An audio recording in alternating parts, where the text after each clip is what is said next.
Assalamualaikum warahmatullahi wabarakatuh. Waalaikumsalam warahmatullahi wabarakatuh. Selamat pagi semuanya anak-anak. Pagi, Pak.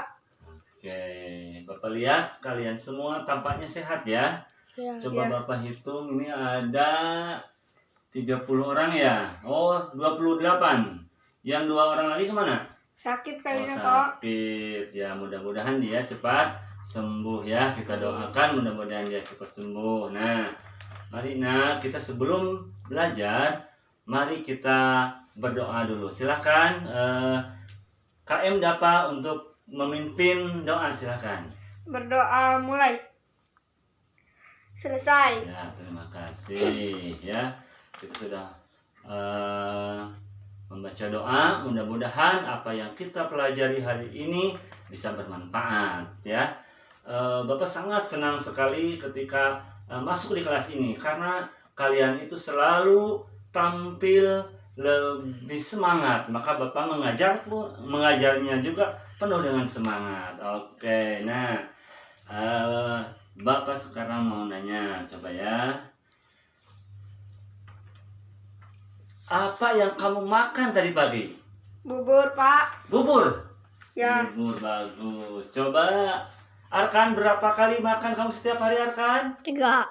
3 kali. Oke.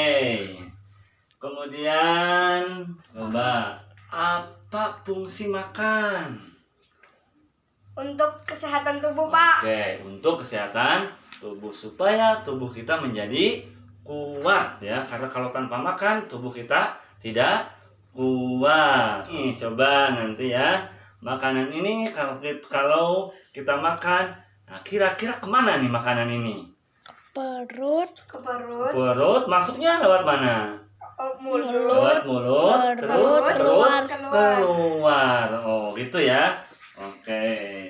Berarti kalian harus tahu urutan-urutan pencernaan pada sistem pencernaan manusia. Nah, oleh karena itu, sebelumnya kita saksikan dulu video berikut ini.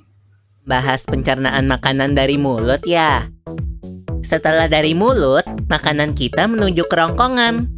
Kerongkongan adalah suatu saluran seperti tabung sepanjang 20 cm yang menghubungkan antara rongga mulut dengan lambung. Di dalam kerongkongan terjadi gerakan peristaltik, yaitu gerakan meremas-remas yang dilakukan oleh dinding kerongkongan untuk membuat makanan terdorong masuk ke dalam lambung. Berarti tujuan selanjutnya ke lambung ya, Pipo? Betul, Bol. Lambung adalah bagian dari organ pencernaan manusia yang paling elastis. Lambung berbentuk seperti kantong dan terletak di dalam rongga perut sebelah kiri atas. Di dalam lambung, makanan mengalami pencernaan secara mekanis dan kimiawi. Pencernaan mekanis dilakukan oleh dinding atau otot lambung yang meremas dan mengaduk makanan. Pencernaan kimiawi dilakukan oleh getah lambung yang dihasilkan oleh kelenjar getah lambung. Getah lambung mengandung enzim pepsin, enzim renin, dan asam klorida. Enzim pepsin berfungsi untuk memecah protein menjadi pepton. Enzim renin berfungsi untuk mengendapkan protein susu menjadi kasein. Asam klorida atau HCl berfungsi untuk mengasamkan makanan dan membunuh kuman yang masuk bersama makanan. Nah, habis ini makanan kita pergi ke toilet ya? Hihihi. Ah, kamu ini belum, Bol. Selanjutnya, makanan dicerna di usus halus dulu. Usus halus merupakan usus terpanjang dalam saluran pencernaan karena panjangnya mencapai 6 hingga 7 meter.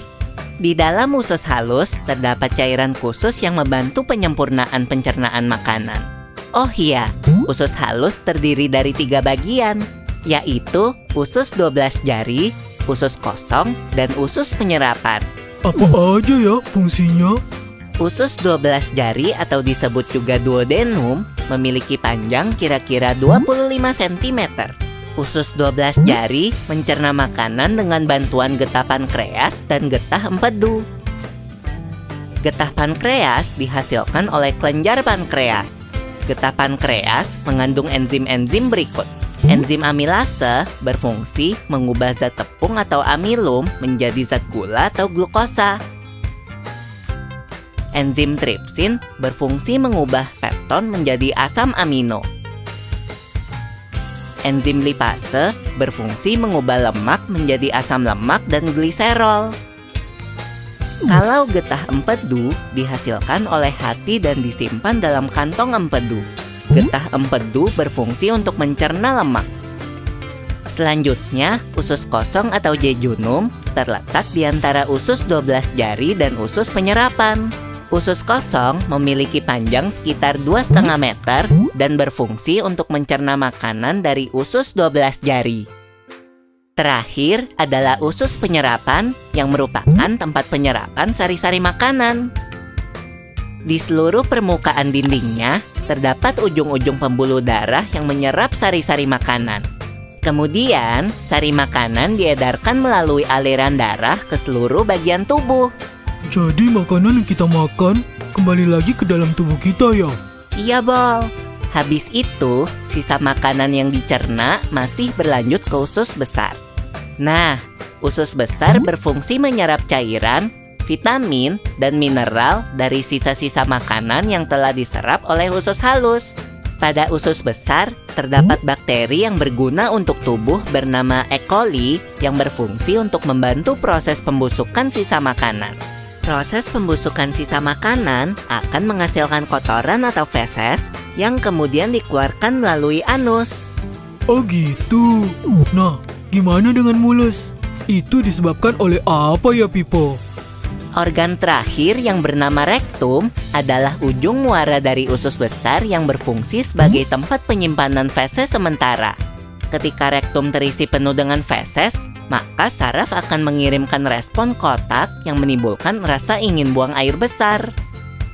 Anus adalah lubang di bagian bawah pantat yang berfungsi sebagai tempat keluarnya feses dari tubuh. Jadi begitu ya, seluruh proses pencernaan dalam tubuh kita. Iya, Bol. Nah, itulah ya. Kalian semua tadi sudah menyaksikan video yang sudah Bapak tampilkan tentang sistem pencernaan manusia. Oke, sekarang kalian berkelompok Bapak akan membagi kelompok kalian menjadi 4 kelompok ya. Baik, Bapak akan membagi kelompok dan ini ada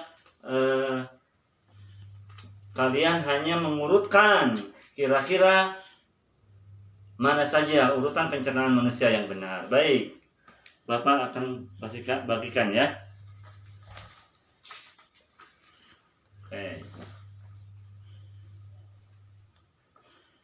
Oke. Udah, Nak? Udah kelompoknya? Udah. Baik, Nak. Coba setelah kalian tadi melihat tayangan video dan kemudian kalian komunikasikan dengan teman-teman, coba sekarang perwakilan dari kelompok 6 coba ke depan untuk memperagakan atau menampilkan hasil kerja kelompoknya. Coba disebutkan saja dari sana. Oke, apa saja urutan-urutan pencernaan pada manusia? Mulut. Oke, coba mana gambarnya? Yang mulut coba yang mana gambarnya? Oke, ini gambarnya. Yang kedua apa? Kerongkongan. Coba lihat mana gambarnya. Oke, ini gambar kerongkongan. Terus yang ketiga? Lambung. Lambung. Coba lihat gambar lambung. Nah, ini hasil gambar lambung. Terus yang keempat? Usus halus. Usus halus. Coba mana gambarnya? Betul, usus halus. Yang kelima? Usus besar. Oke, ini berarti yang keenam ya. Usus besar. Betul, setelah dari usus halus kemudian ke usus besar. Yang terakhir? Anus. Oke, ini anus. Ini adalah yang terakhir kali ya, yang biasa kita masuk sakit perut, ini biasanya makanan keluar dari sini ya. Baik ya, supaya kalian tahu urutannya. Coba yang pertama tadi dari mana yang pertama tadi? Mulut. Diulang, dari mulut. Yang kedua dari Kerongkongan. dari kerongkongan. Yang ketiga dari Lambung. lambung. Yang keempat dari Usus halus. usus halus. Yang kelima dari usus besar, usus besar, yang terakhir apa? anus. Anus. Oke. Baiklah, Nak. Jadi, urutan pencernaan makanan pada manusia itu tadi yang pertama adalah makanan masuk ke mulut, kemudian masuk ke kerongkongan, kemudian masuk ke lambung, kemudian masuk ke usus halus, kemudian masuk ke usus besar dan dikeluarkan lewat anus ya. Itu ya. Nah, jadi makanan masuk ke dalam alat-alat pencernaan tentu melalui proses yang berbeda-beda. Ada yang dilakukan dengan cara proses kimia, ada juga yang dilakukan dengan proses mekanik ya. Tentu kimia itu menggunakan enzim, ada enzim lipase, tripsin dan asam amino ya. Kemudian ada juga dengan menggunakan secara mekanik, yaitu dengan menggunakan gigi. Makanya gigi kalian harus selalu dirawat dengan baik. Oke, yang terakhir pesan dari Bapak ya, ada tugas nih. Tugasnya apa? Tugasnya dari Bapak cukup 1 kali tugas tapi selamanya ya. Pertama, apabila kalian belum makan, apabila kalian di pagi hari harus isi perut dengan makanan dulu ya. Jangan makan cimol atau basreng atau yang pedes-pedes, itu tidak boleh karena nanti akan sakit ke dalam pencernaan, alat pencernaan. Oleh karena itu alat pencernaan kita harus dijaga dengan baik ya. Untuk itu ya, kita akan membahasnya nanti di pertemuan yang akan datang ya, yaitu cara merawat alat-alat pencernaan supaya kita tetap sehat. Oke ya, itu saja pembelajaran kali ini ya. Mudah-mudahan kalian selalu sehat semua ya. Kita bisa bertemu lagi besok ya, pada pertemuan yang akan datang, dan mudah-mudahan kita selamat sampai di rumah. Oke, marilah sebelum kita akhiri kita berdoa terlebih dahulu. Berdoa mulai selesai. Assalamualaikum warahmatullahi wabarakatuh.